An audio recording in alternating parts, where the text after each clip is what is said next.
Hello everyone, I'm just going to give you all an update on my Baer drag brakes setup here.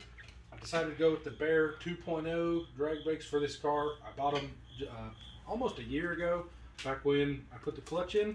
It's just been sitting on the side, waiting for a moment really. So let's see, let's start at the top here. I had to go with the ARP extended studs to be able to fit my drag wheels, which is, there's the front and there's the back over there.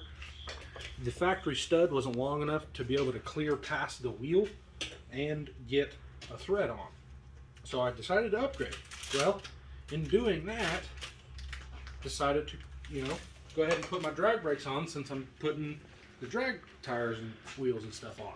Well, the rotor hats won't fit. That's as far down as they go. It catches on the threads or catches on something here. And yes, we know the rotor's backwards, but this is just to show you guys. This is just upside down because I already marked it so I could drill it out, which I've already done on a couple of other ones here. These fit now all the way down, no problems. Before I did this, I also decided to call Baer brakes themselves, because I have had this, like I said, for about a year now, just sitting on the sideline. They actually suggested to just drill it out a little bit, and I borrowed a step down bit from one of my buddies at work, which is on the drill press, ready to go. We do not recommend that you do this. Do this at your own risk. Right. Just safety precautions. Backyard job here. As you see, I'm doing all this in my own garage, borrowing tools, doing with everything I have that I have and everything that I can. So, with that being said, the main reason why this has sat versus go ahead and put it on the car, because it's a really nice quality, braking rotor setup, or a caliper and rotor setup.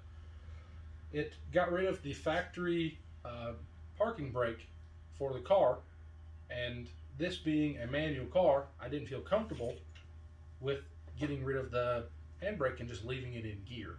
So it just sat in the box for a long time, and I decided now, since I'm going to be upgrading the car, I put an automatic in it, so screw the handbrake, it's just going to be in park now. But I also am putting a Willwood pull-up style hydro in the car, so I'm still getting rid of the factory handbrake and just tapping it into the Baer drag brakes, which like I said, they fit the car and they look really good, but the rotors didn't fit the hub assemblies on the car. But now, as you see, I've got one of the front ones on, and it looks good. I have to put the caliper back on still, but this is just a test fit, just to see how everything looked.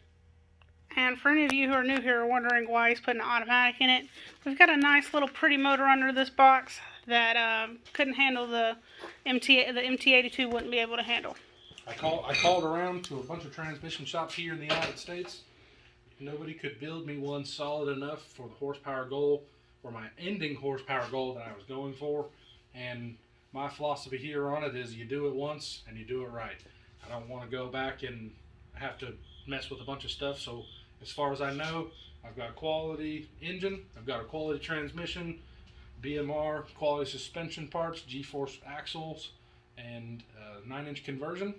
We're going to put it to the test and see how far it goes. But that's the update that I've got for you guys right now. If you have any questions of anything that I've got going on with the hub assemblies, the rotors, or the caliper setup, just leave it down in the comments down below. Anything else, honey? Like and subscribe if you haven't already. Hustle harder.